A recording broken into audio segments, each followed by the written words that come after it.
Some people call it full circle. I call it the way that God works. And it's my honor and my pleasure today. I get a chance to sit down with, it's a huge inspiration of mine. And my pops always told me that you never know where someone is from. You never know where they're going, and you never know where you'll meet up with them again.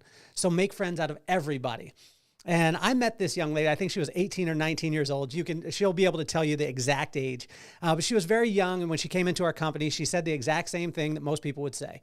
I'm willing to do anything at any cost, and I'm ready. And she moved across the country, and she packed up her stuff, and she came. She worked her butt off. And then she did what a lot of young ladies do at that time. She called me and said, hey, I met the one, and I'm moving back home. And I was so sad at the time. And I was just telling her that I remembered actually where I was when I got the phone call. And you see, I had gone through I had always hired young kids in our company, and I always wanted to have them reach their potential or see their potential.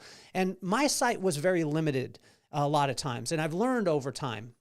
But my sight was limited in this situation because when I talked to her, my heart hurt because I thought, man, there's so many more things that you can do. But I had no idea what the plan was, and God's plan was a lot larger than what I could see. She went back home.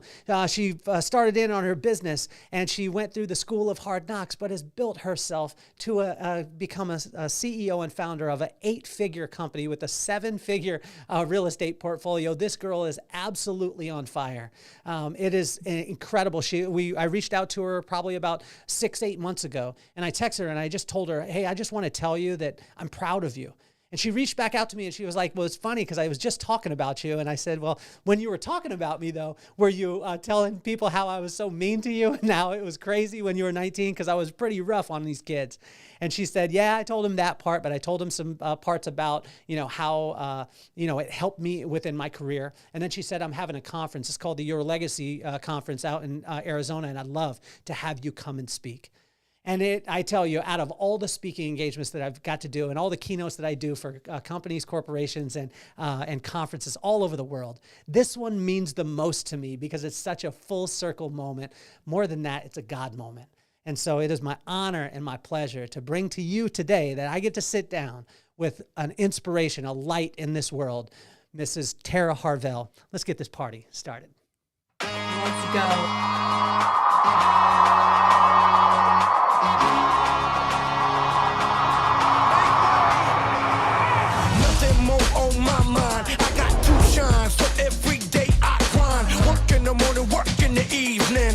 Achieving, cause we believing it's for certain. We put the work in. We ain't stopped just because it's hurting right before your eyes. So it's coming to no surprise. The takeover is televised over and over and over again. Make no mistake, we continue to win. Defeat never known, cause I will not lose. They wanna mimic my moves, but can't walk in my shoes.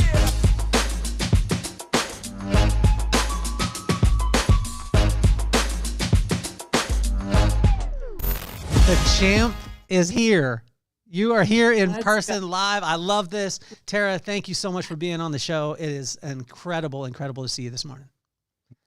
Oh, man. Thank you so much for having me. First, what a cool intro commercial. I think that from the point that I came and worked for you at 18 years old, I was 18. With me. I wanted to be cool. Yeah, with you.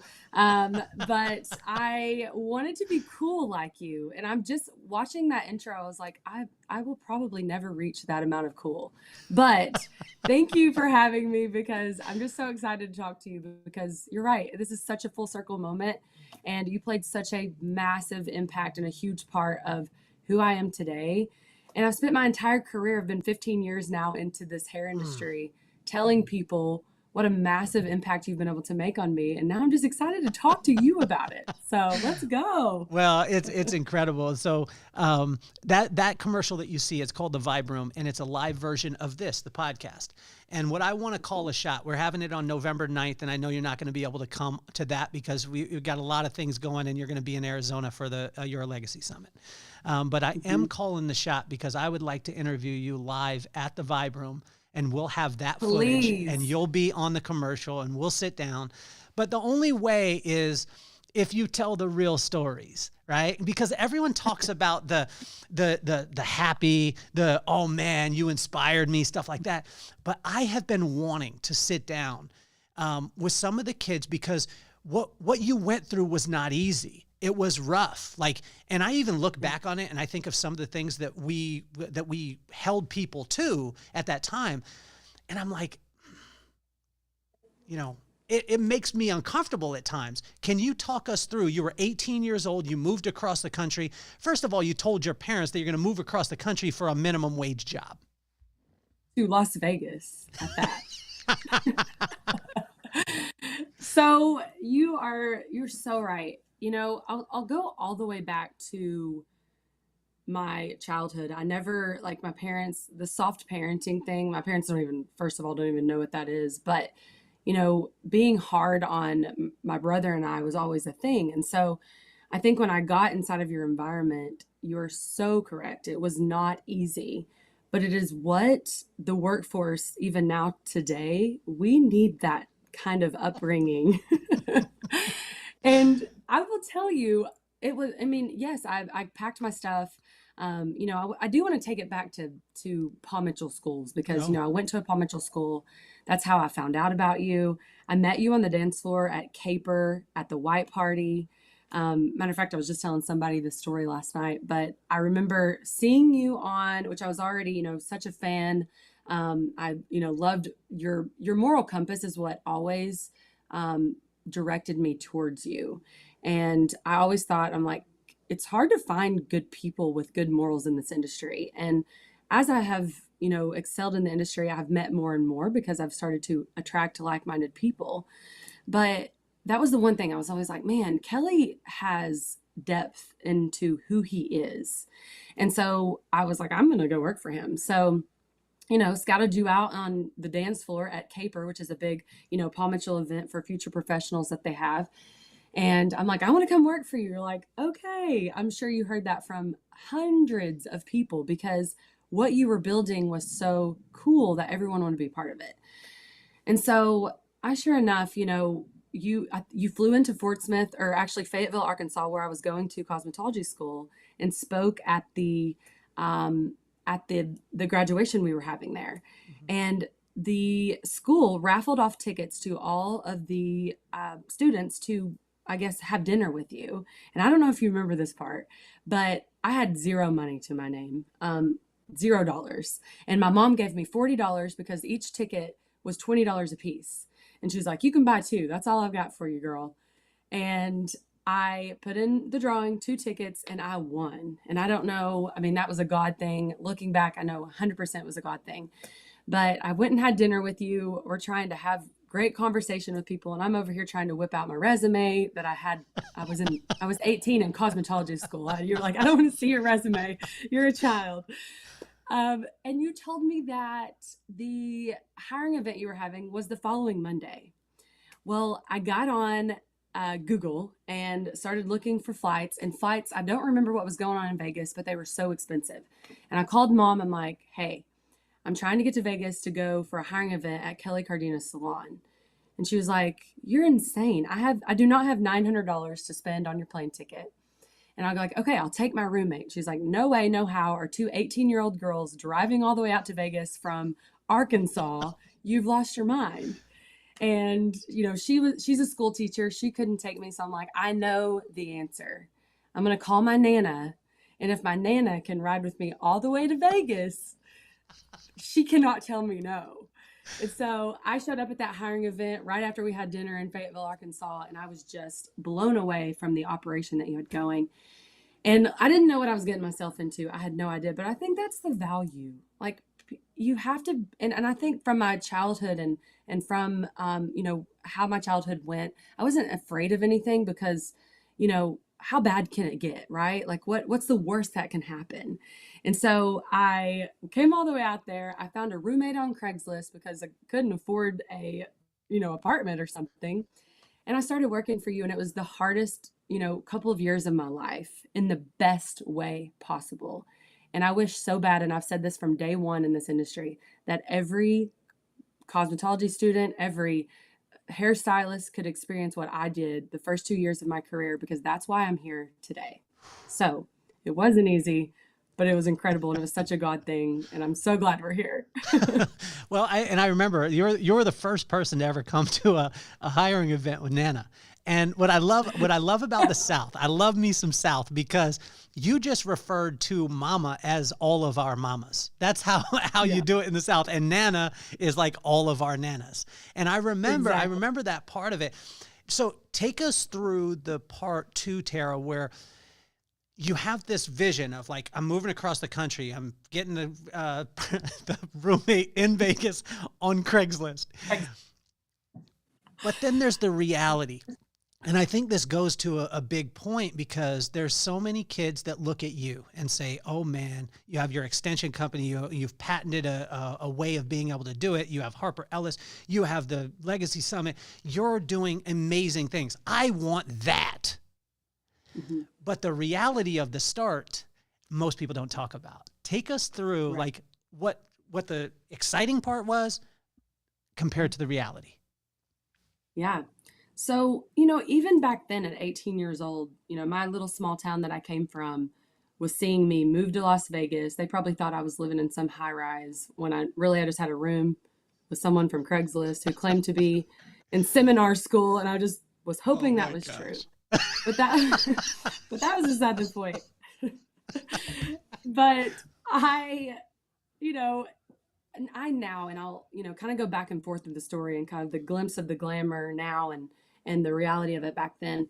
But, you know, I now have kids that move in from all over to work for my own salon. And I'm so glad that I did what I did, because now I can be a better coach and I can be a better leader, and I can feel for them when, you know, I'll take you back to the part where I moved to Vegas, and I had those times. I was a mama's girl. I was a daddy's girl. I loved my family dearly. And, you know, I had those times where I was homesick and crying myself to sleep and wondering what in the world that I'm doing. And then, but I had this place that I could walk into work every day and be so inspired to be more. And I think that's just it, is a lot of kids and a lot of cosmetology students and a lot of hairstylists, they never put themselves in rooms that they're uncomfortable.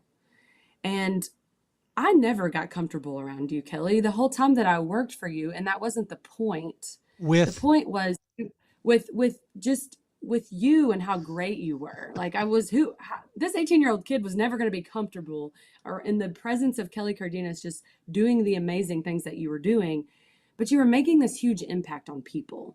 And so people like me were looking at people like you, and I just so badly wanted to be that, and just to have been an experience of something that was bigger than myself. And I think that's the key. You know, people miss that mark. They don't stretch themselves where they're so uncomfortable. I moved from a town of 4,000 people to Las Vegas, Nevada. I mean, you're talking a culture shock. But the one thing is I sought out people with stats and morals, and I still do that to my career. Now, that is the thing that I continue to do, and it's continued to lead me. But the number one thing, and I give this chat inside of my classes with my own company now, is I've done one thing right in my entire career, is I've put myself in rooms that I was so uncomfortable in, but I became the next thing from that room. I became the next successful person inside of the room, and then I just moved rooms. And so that's been my secret to success my entire career. But going back to working, it was not easy. And I remember, you know, coming off of working, I had so many people that I worked with, great people that worked for your company. And I remember, and I hope that they're listening, because I know that you feel the same way I do about anyone that worked inside of the Kelly Cardenas company. We love them dearly. But some of them came out of that looking at maybe the negatives or something like that. And it was just like, hold on a second. What did you get from having the opportunity from being inside this environment? And no environment will ever be, you know, perfect and wonderful, because I think people, they expect things to be easy. And when things aren't easy and they're stretched, the rubber band is stretched so big, you know, they immediately are like, oh my gosh, that was, you know, let me reflect on all the bad things, instead of, hold on, I don't know about you, but I came out of this environment a whole different person, and I'm forever changed. And so that was my reflection, and just being inside the environment was not easy, because I we worked so hard. And a lot of those people I know that came into your environment worked harder than they'd ever worked in their entire life. And so to me, I took that and I became addicted to that hard work because that hard work got me insane results. And so you made me a complete just addicted to hard work because it has gotten me where I am today. And I always tell people to this day, I'm like, that man showed me how to really work as a hairstylist because you knew the strategy, you knew the business side of it, you knew the money side of it. So you knew you guys can't stand around and talk and chit chat. We got to move. We're after business here. We're after, you guys want to make money, you got to move fast. And so I'm still doing that to this day. And that's why your entire company had some of the most successful hairstylists that I've ever known. And that tells everything that I need to know about you. It was your stat because you were teaching them how to create wealth and legacy inside of your own space. And I'm now getting to take those skills that I learned with you and I'm implementing them in my own salon. And I have hairstylists in my own company that are making $200,000 and $300,000, but it's because you taught me how to work and how to move quickly. And so it wasn't easy, but that's what people have to do is go through the parts that they're so uncomfortable with in order to get to the place that they want to. So, well, you shine a lot of light and you shine a lot of credit and things like that. But I tell you, it's the action that you've taken. The action that you've taken on those things has added, that massive value, which I think is amazing. What were some of the uncommon things? What are because people think about it. We'll talk to both sides. We'll talk to the hairdresser. Let's talk to the hairdresser right now. And some of them are like, you know what, and it's, what's the difference? What was the little, and what I found was it was always just the little tiny things. What were those little things that you saw once they started to switch that most people just overlooked that you became aware of that when you started doing, you started to see these results? Yeah. So the one thing that, I learned inside of your environment was being a leader doesn't mean that you have to be liked all the time. And I've taken that through my entire career. And, when I was younger in my career, I was constantly I wanted to be liked by the people that worked with me. And I'm saying this because there's two things that happen that I remember. And I've never spoke to you about this. And I want the people watching this to understand that you and I have never had this conversation. But there's one lesson that you taught me. And you pulled me outside, out back. I'll never forget, Vegas is 1,000 degrees all year round. And the sun would beam down on the back door of Kelly Cardenas salon there in Vegas. And you pulled me out back and you said, "Hey, Tara, have you ever watched Winnie the Pooh?" And I was like, "Yeah." You go, "Do you know Eeyore from Winnie the Pooh?" And I said, "I do." And you're like, "Well, that's you. When you walk into the salon, you are Eeyore." And as funny as it is now, Oh my gosh. and I tell my team all the time about this story because you made me aware because you weren't trying to destroy me, even though that was hard to take as an 18-year-old, but you weren't trying to destroy me. You were trying to tell me the truth. And that's where I always, especially after leaving, your company and watching you on social media for so many years, I was like, that man had the guts to be such a great leader that he loved us enough to tell us the truth. And I think that is so key in leadership because now I get to go tell my people the truth and it's not always pretty, but you taught me that day and it stuck with me to this day I love that you have this whole empire called The Vibe. Because now every time that I enter a room, I am aware of my vibe. And it has been my secret to success. It's why I have an 8-figure business because I've never entered a room from that day forward with a terrible attitude or being sad or even, you used to always say 70 and sunny, leave it at the door. 70 and sunny, leave it at the door. And I understood what that meant after you were like, you're being the Eeyore of the entire salon because I don't know what you're sad about, but you can't be sad about that here because other people in this environment deserve to have your best self. And so it has made me millions of dollars of that one conversation that you had with me because I'm now aware. And so many people aren't aware of their energy. And I know that that's what you're all about, and that's what you teach people, and that's what you should be teaching people, because I'll never forget that conversation. In my entire life, I'll never forget it. And in fact, I've used it on a couple of my new kids coming in. I'm like, have you ever watched Winnie the Pooh? Do you know Eeyore? Well, that's what you are right now. And so, and now they're the happiest people in my whole company. So, it works. And that's the thing about leadership. We always worry about being liked and telling people the truth. And you always told me the truth. And I will never forget that conversation, and it's changed my life forever. So, so let's talk about that leadership side, because I've had this conversation, which is not a popular one, and I avoid it sometimes depending on the person. But you've given me a safe space today. This is a safe space. Let's go. People keep telling me the world has changed. Kids have changed. And I say this, no, they haven't. We've just lowered our standard. We have lowered our standard, and we accept things that we wouldn't accept before. I'm okay if you tell me I'm wrong in this, but I still believe that people only want two things. They want to feel seen and they want to feel heard. That's it. And if they feel that way, they can move mountains. But so many people, especially salon owners, and that's where I want to talk to right now, are like, oh, no, people are different, so I need to change the whole structure. I need to change. And I'm like, no, you don't.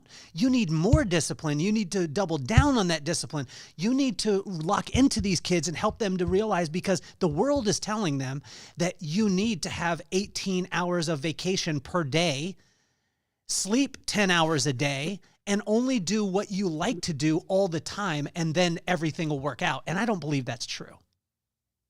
No. And, I'm going to say something, and this may ruffle feathers for anyone watching this, but if you run your business that way, first of all, I agree with you 100%. But if you think that way in your business, what that tells me is you have not accomplished anything worth talking about. Because if you have, you would understand that it takes grit, and it takes a lot of work and a lot of time and a lot of failures. And you have to love those failures as much as you love the wins. And if you think that people need to be coddled in order to make them successful, then likely you probably don't know what success is yourself, because my road has not been easy, and it's been super rough. It's still rough. That's what, I haven't even arrived or even close to arrived. My next target is 100 million. And, I know that you know this because you've been checking in on me. We're planning this big event, and I cannot wait to have you as the keynote speaker there. But it's rough. That success is rough, and what I'm going through. So, you'll text me and how are you doing? And I just so appreciate that from you. But, it never gets easier, no matter what stage. And you have to learn to like the hardship. You have to embrace the hard. You have to embrace that it's going to be hard, and you're going to mess up, and you're going to fail. And so when you run a business that way, and you expect that people can have 18 hours a day of vacation, and they can sleep till 10, and they can not work until midnight on the way up, I'm not saying that has to be a forever thing, but that's kind of the one thing that you had taught me. I worked really long hours in your business, and a lot of us did, and they weren't easy, but it made the hard things that most people think are hard, easy. And that's where I think business owners these days, they mess up, because they let them continue down the easy route, and they serve success on a silver platter. And when they serve them that success, they blow it up because they don't know what it takes to keep it. So they lose it. And so I think if people run their business that way, they just don't really know what success is, and they have never experienced it, because the grit has got to be there. You're not going to have it, Well, Terra, talk to the salon owners too. And salon owners, I absolutely love you.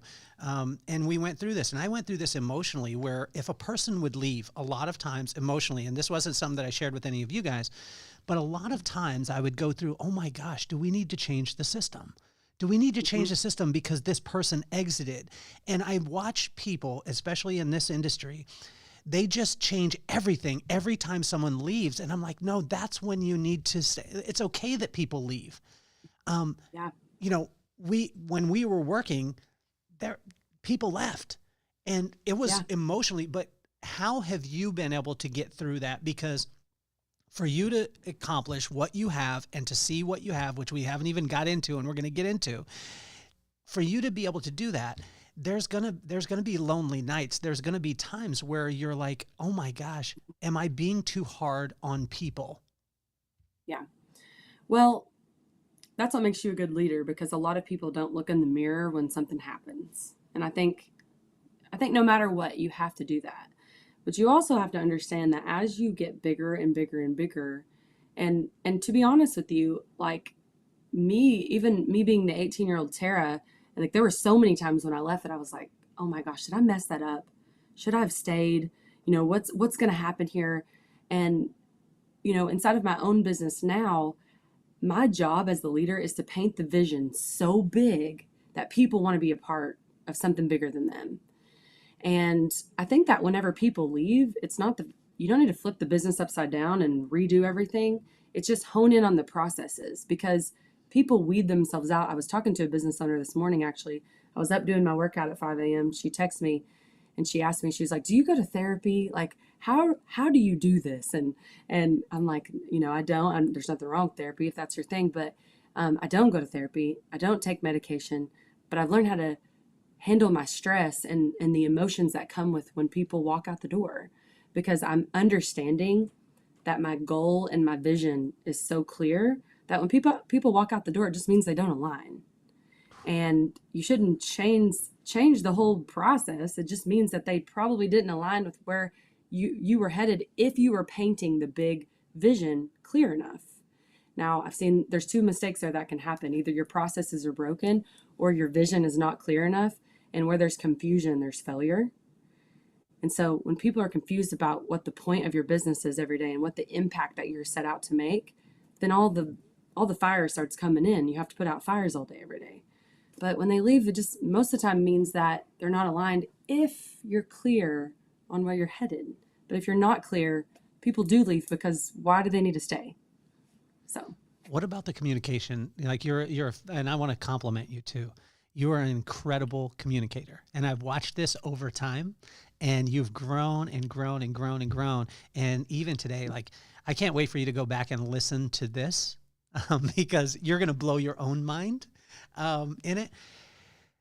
How does a leader communicate to their team effectively?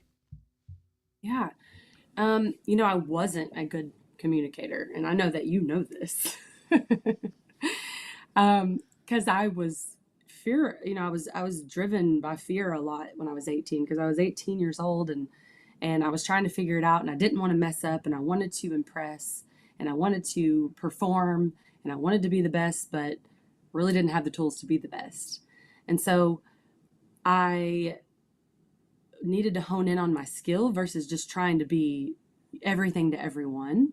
And so the skill that I needed to hone in on when I left your organization was communication. And that was honestly in my personal life, but now it's everything in my business.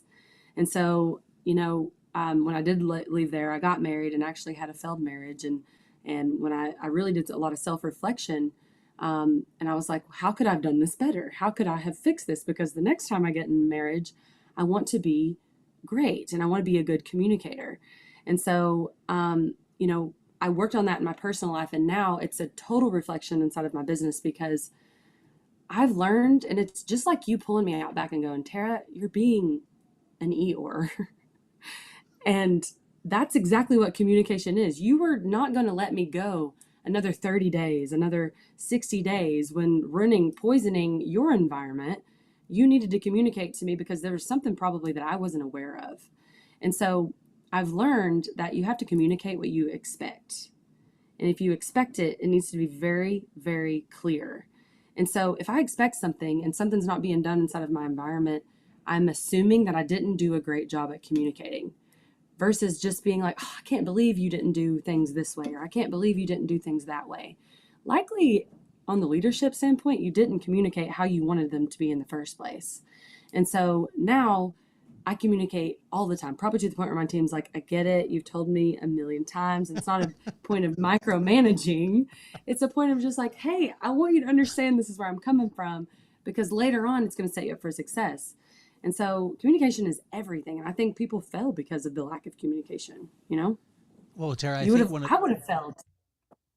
Well, I think one of the coolest things with you too is as you're coaching, salon owners and things like that, and in your organization, as you go, you actually did it first and then turned around and helped people. This is foreign to most.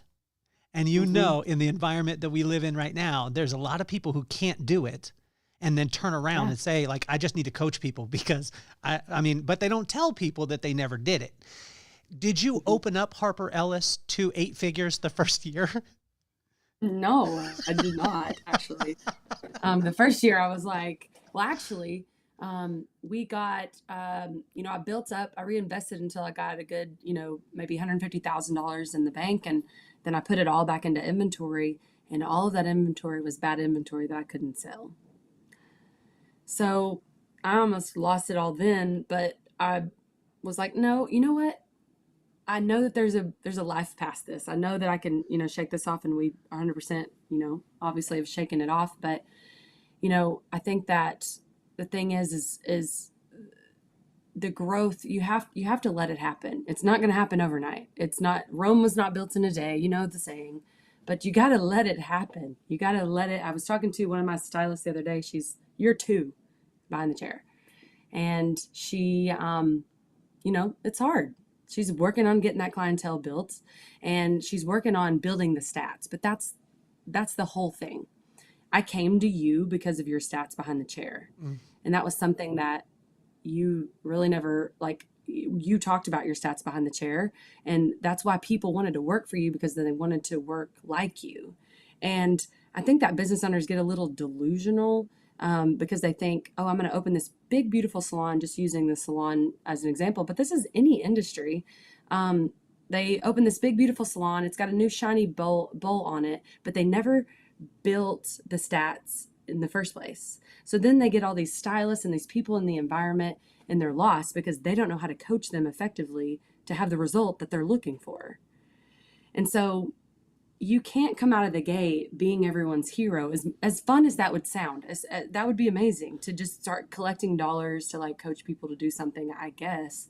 But you have to build the stats, and you have to be in the weeds, because you're a fraud, and that you will die off because you won't have another option to grow with your client. My clients that work with me now through my coaching programs are more successful than they were 5 years ago, because I've coached them to that point.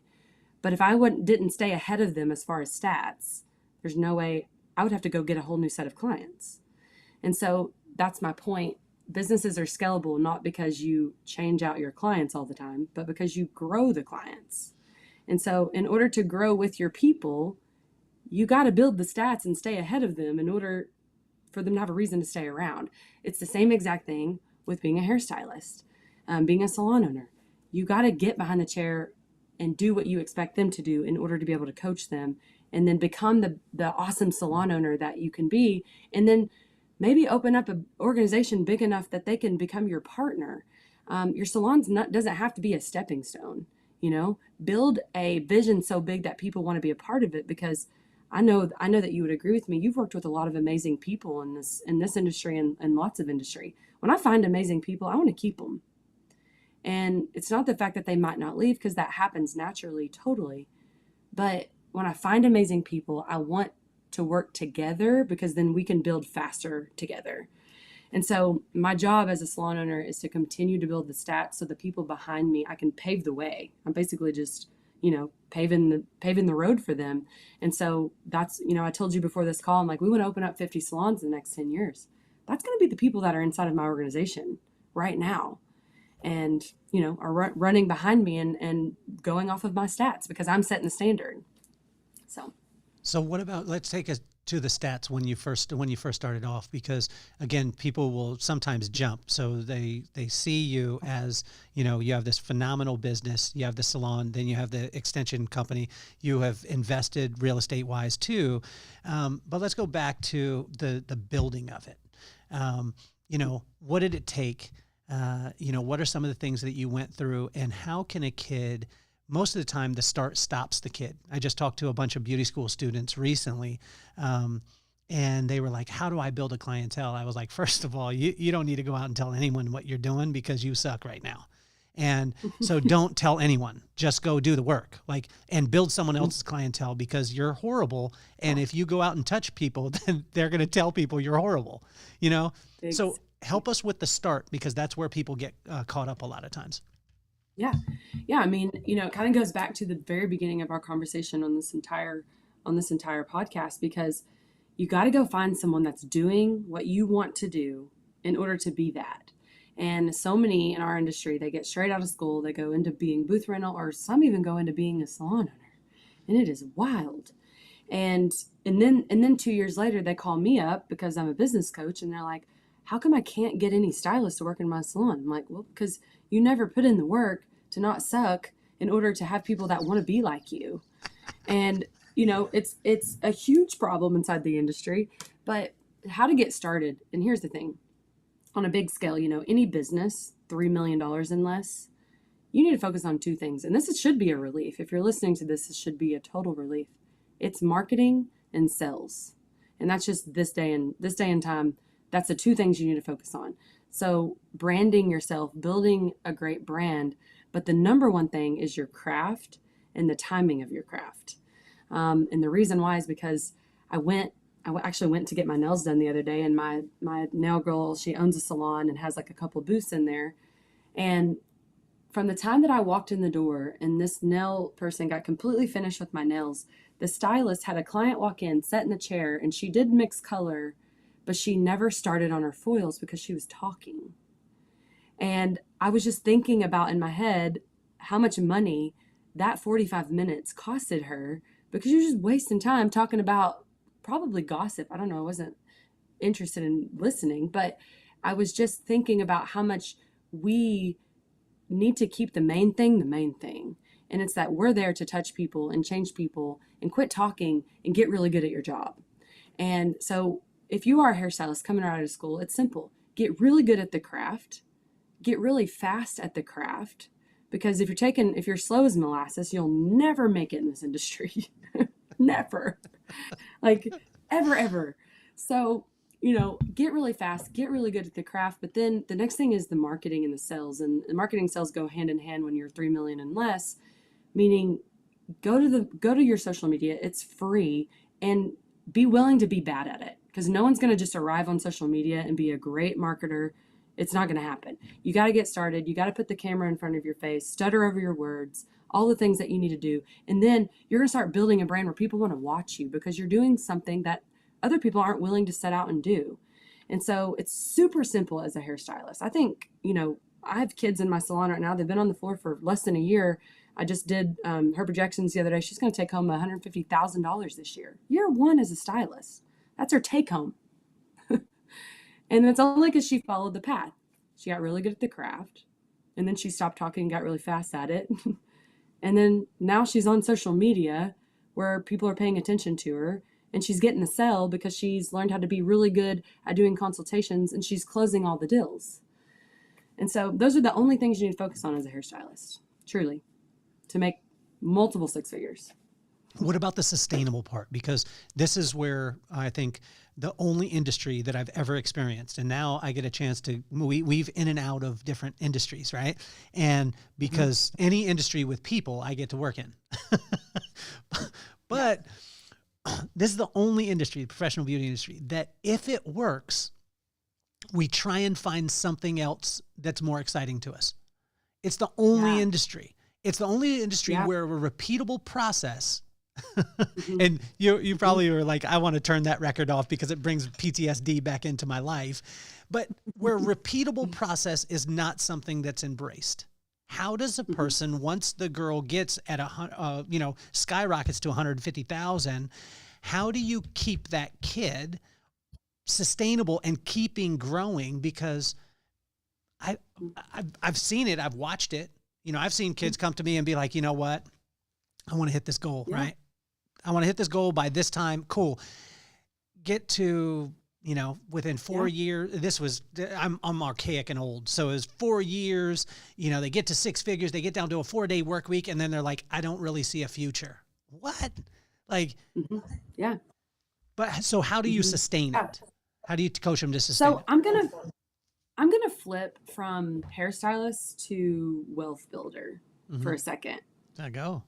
And people who trade time for money, they start feeling that way because they are trading time for money. And that is the reality of being a hairstylist.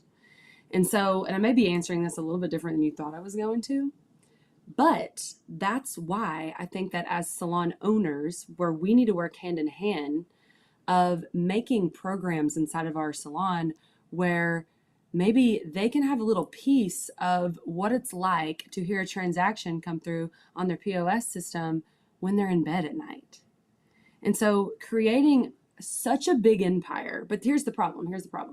No stylist, not very, very small, think about the value of their business and the entire, wealth and revenue that they're building. I still hear stylists all the time are like, I can't believe people charge that much. I can't believe, this and that. I'm like, yeah, that's why you're going to stay poor for the rest of your life, is because you still have that mindset that people shouldn't pay money for your service. And so I think that people skip over this whole, trading time for money. You should be doing that if you have no other skill. That's where you should stay. What other skill do you have that's going to give you multiple six figures, working 4 days a week, 8 hours a day? You will not find it. So then you're going to go get a job at somewhere else and, start selling something, and you're not going to build that either. And so then you're going to be back to square one. And the reality is what happens later in life? Like, what's the exit? And it's because we're not taught in school to think big enough to think about the exit and the end game of our careers. And so, trading time for money, I understand the burnout. I feel for a stylist because you are trading time for money. So you do need to be thinking what's next. So I have two things. If you don't want to be a salon owner, go find a great business owner that's setting up a maturity model well enough for you to partake in the wealth building of the business. And then as a salon owner, it's your job to create that maturity journey for people to be a part of the bigger empire. That's why people leave, because they don't know what's in it for them. And as the business owner, you have to answer that for people. What's in it for them? Why should they stay? Okay. Have a journey, have a clear path that they're like, okay, I can be a part of this. I can be an owner. I can do what Tara's doing. I can make money when she's asleep, but if you're not good at anything else, stay behind the chair, because you're going to make so much more money in less time while you work on these other skills of being a business owner and, dive into financials, dive into these skills that you don't have as a hairstylist that you need to know in order to be a business owner. But I think that's where people blow it up, meaning not in a good way. They completely fail, is because they try to jump ahead as far as their role. And I'll just tell you guys, I'm humble enough to tell you, I called myself the CEO of my business before I even knew what a CEO was. And, and I see people doing it all the time. They're like, I have a little, $300,000 business and I'm calling myself the CEO. And I'm like, yeah, I did it too. So I can't, crucify you for that. But I am still learning how to be a real CEO. Like, I want to be a real CEO that makes, decisions on data and reads my financials like a book, and, all the skills that I didn't have several years ago, but I'm putting in the time for the self-development to learn that. And that's what people fail, because they're not willing to do that. Learn the things that they're not good at. And that's how the journey of success should go. I mean, if you don't have another skill, stay behind the chair. You're going to make way more money in less time. But if you want to gain other skills, go find somebody to team up with and build an empire. So let's go into the empire part of it, because you talked about mindset earlier, and you talked about getting in the rooms and getting around people. When did that stuff start to shift for you, and how can a person do that? Yeah. So my mentality stems from probably all the way back to my childhood. My mom was a school teacher. She was a single mom, and, money just wasn't plentiful. And when my mindset started to change, I started to hang out with people that had the kind of money that I ultimately wanted to have, even though I thought at the time it was not attainable. And money is not everything. And I want people, anyone listening to this, I want you to understand, money isn't, money is just a tool. And what I've learned and why I'm so addicted to money is because the more money that I make, the bigger impact that I make on people and their families and their lives. Because unfortunately, our lives don't go around without making money. But the impact that I get to make on people, and when I have more money, I can jump on an airplane and go talk to other stylists to teach them how to better their lives and their families' lives. And so that's the only reason why I love it so much. But the thing is like, I think that people need to understand, you know, it's not going to happen overnight. It's not going to happen overnight ever. And I think that, you know, getting that mindset of you got to get around people that actually have what you want to have in order to be okay with having that. And, you know, I still deal with struggles as far as like, do I deserve that kind of lifestyle?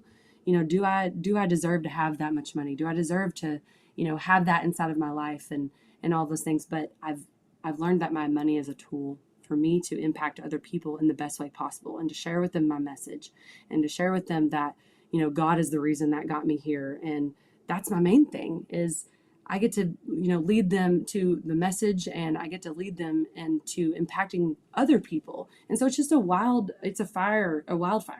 And so that's what the reason why I'm after it so much, but the mindset of we're so broken.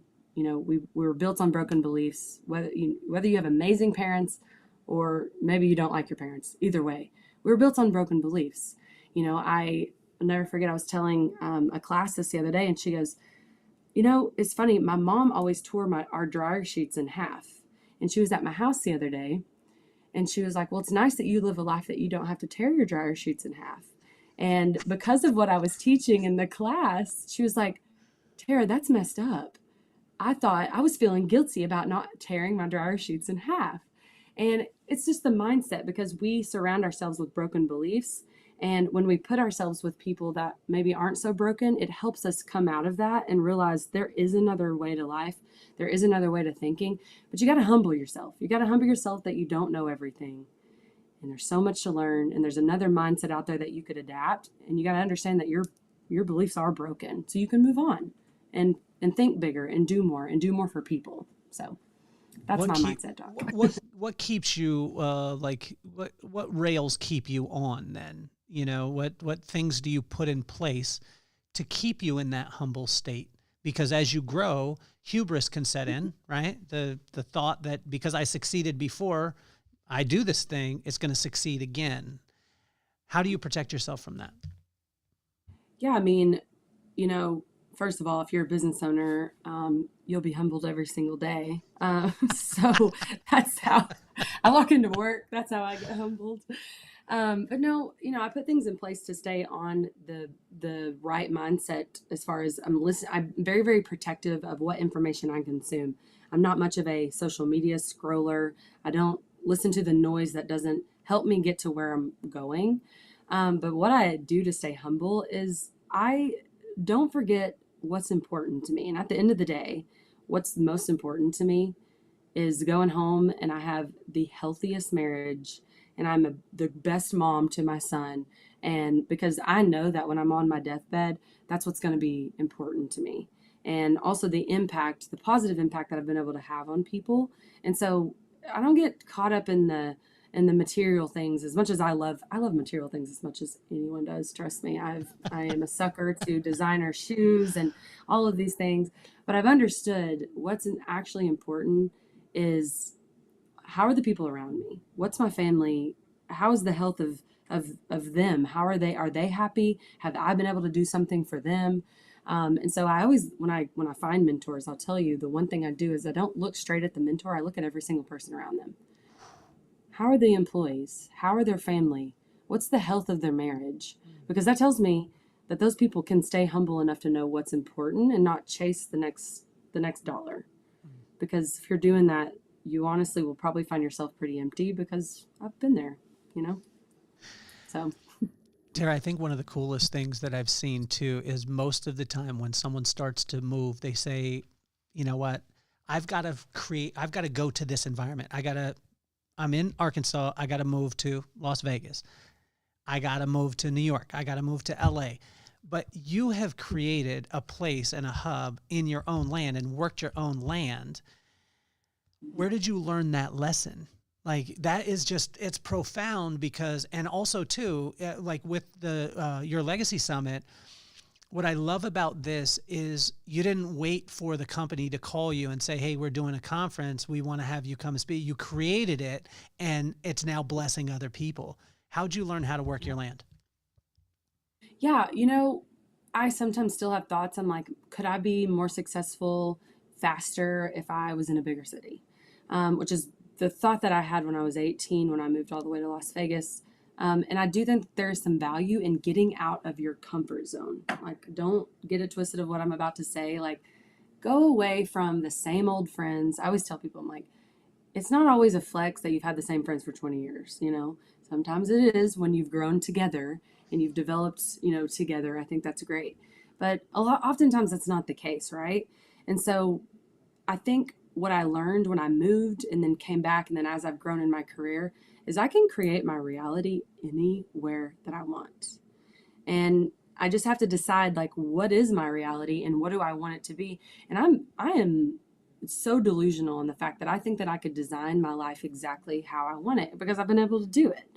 And so, and I'm nowhere near where I want to be. Don't get that twisted, but because I still have so much work to do. But I think that people get caught up in the things that aren't so important. And honestly, you hairstylists, if you're listening to this, it's easier to stand out in a smaller town. All you got to do is show up and be amazing, and you're going to outshine most of the people in your tri-state area, So I think that there's pros and cons of wherever you are, but I think that people just think that they need to be thinking about the next thing, the next city they should live in, because they haven't put in the work that they need to where they are in order to have the life that they want to live. So why should someone come to the Legacy Summit in Arizona? What we're doing at the Legacy Summit, and I'm so honored that you're going to be there being a keynote speaker, but we're going to go through what I've designed in the last several years, and we're just now releasing it, is the 40 elements of scaling a business. Anything from leadership to finance, to marketing, to sales, to people development, your mission, your vision. I mean, I could go on for days. There's 40 things inside of that, out of this wheel that I feel like you have to master in order to scale a business. And so, mainly it is for salon owners and people that want to build an empire, because I'm going to hit them with some fun truths, but also not so fun truths of what and easy ways and easy tools that they can implement inside their business in order to scale and to maximize profitability and to impact the people inside of their salon.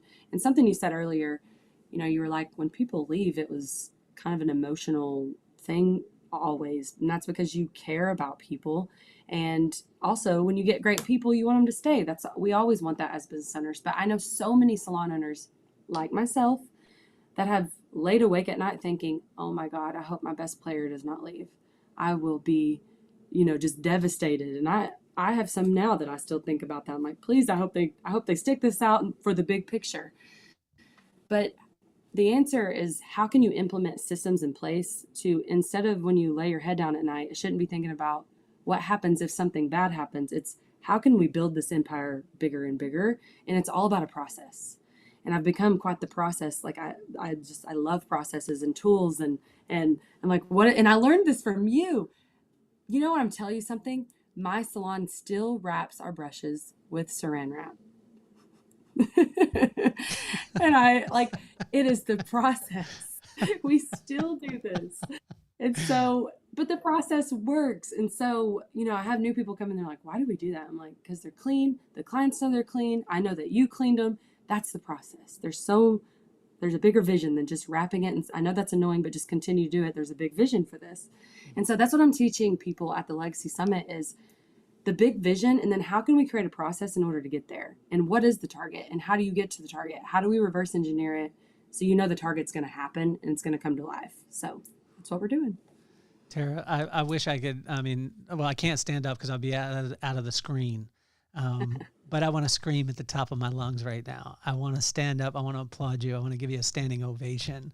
I'm just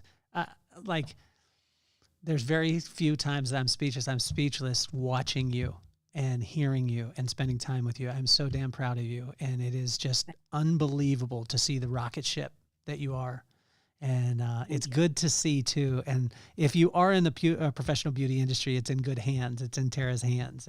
And I tell you, it's just, it's mind blowing. I watch, I listen, I tune in. But to sit here and be able to spend time with you, if you're out there and you're not going to, if you're in the professional beauty industry and you're not going to the Your Legacy Summit, is because you don't want your business to grow. That's just what it is, right? That's just what it is. And to be able to spend time with you and it's just been amazing. I started the podcast because of my two kids, Maddox and McKenna. And I wanted to make sure that they didn't worship idols in their life. I just wanted them to be inspired by icons, and I consider you one of those. And so what advice, Terra, would you have for Maddox and McKenna? And if you could use both their names, it would be awesome.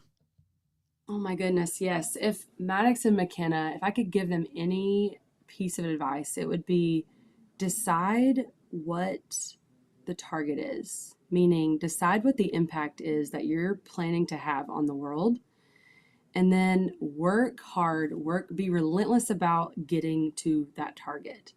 And on the way, don't forget to enjoy the journey because it's going to be hard, and be a little relentless like your dad is and get to that target of helping people get to where they want to go. No matter what you do in life, make sure it impacts other people in the most positive way. And you have the best leaders in Brooklyn and Kelly. And I'm so excited to see your kids' success. I've said that for years, but find the target, find what it is you're trying to do in life, because we only get one life. And after it's gone, it's gone. And well, I say that. I believe there is a lot of life in heaven after that. But on this earth, we have a chance to impact people and take that chance. Don't waste it. So. Terra, it's been an absolute honor. I like everybody else that's listening just want to come and work with you. Like I want to come and work with you. I want to be that undercover guy, and just show up and just do because it's so refreshing. It's so refreshing to hear. I believe the industry is in good hands. I'm telling you, and I'm not saying that it was mine to hand over. I'm not saying that at all. I don't want to sound like some old grandpa that way, but I'm saying, Terra, like it was. No, but what you are doing is from my heart. It makes my heart absolutely sing. And I wish that every single person in the industry, in the professional beauty industry, literally would just tune into you and would just listen. And then they would apply it. And then they would bring it back to you and say, Terra, I did what you told me to do, and this was the results, because no one would have a negative result from that. Thank you. Thank you, Kelly. You're amazing. I wouldn't be where I am without you. And I shout that. I've shouted that from the rooftops for 15 years, but I need people to understand, if Kelly can't be your leader, go find someone like Kelly. It's going to tell you the truth. And so I just appreciate your investment that you had in me as a young child, and the chance that oh my gosh, now that I take chances on people every day, just the chance that you took on me, and to let me in on something so cool that you built. I will forever be thankful for that. And I'm only sitting here being able to talk the way that I do and talk about the things that I am because you helped me get here. So thank you so much. And thank you for having me. You're amazing, Terra. It's my absolute honor, but I am going to ask for one thing before we go, is I want to have you on the show more. And I'm not just saying one episode. I'm saying I want to have you on more because people need more of you, and they need to hear you more. They need to hear your voice. And I'm so damn proud of you. And I want to jump through the screen right now. So you're incredible. Thank you so much. I'll see you in a few weeks at the Legacy Summit. So I'm really excited. Sounds good, Terra. You're officially off the hot seat.